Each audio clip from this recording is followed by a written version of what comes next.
It seems now more than ever that there are too many choices for support.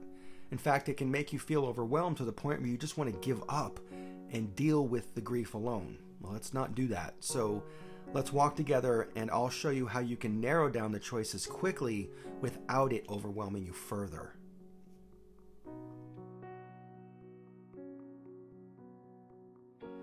Hey friend, welcome back to Grief Questions Answered. I'm Eric, and it's my goal with these videos to share everything I've learned about how to survive, find support in the loneliness of grief, and how to intentionally get back up and live beyond the loss of a loved one.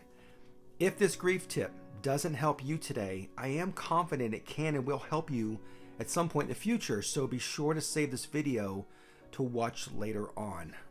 Now, today's question comes from Christina, who asked me, what do I do when there's so many choices for support?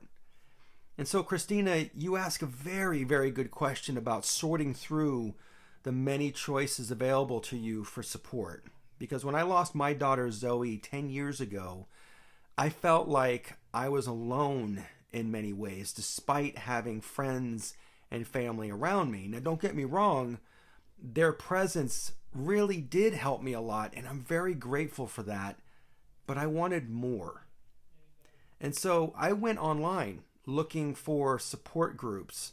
I went to websites and looked at articles, you name it. A lot of those searches, though, came up empty, focused on survival being the end game, and I wasn't good with that.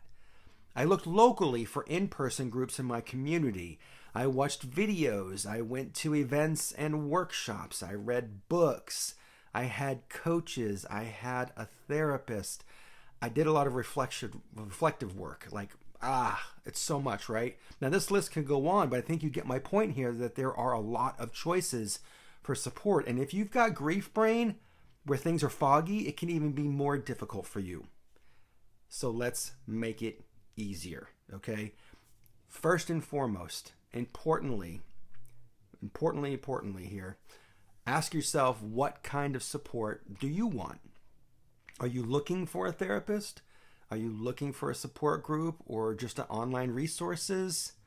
Because knowing what you're looking for can help you narrow down your options pretty quickly, okay? That's the first step. The next step is that when you determine what you want for that support, you can explore those 2 to 3 options that appeal to you the most.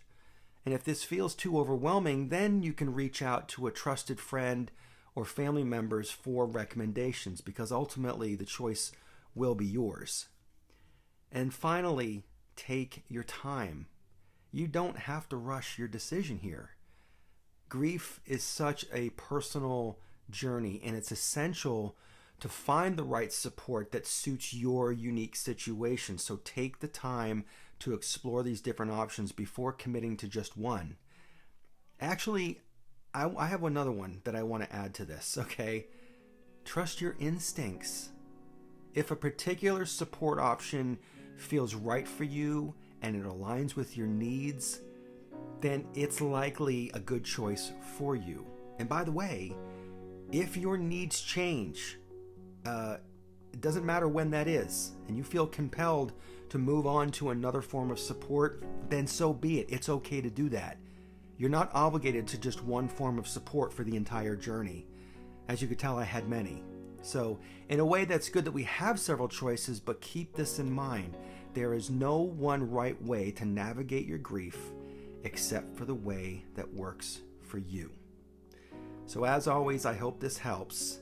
Do you have a question about grief that I can answer for you? Let me know in the comments below. And if you haven't done so yet, click that subscribe button down below, as this is the best way to get notified of new videos just like this and to show support for the channel. So let's walk together, and I'll see you in next week's video.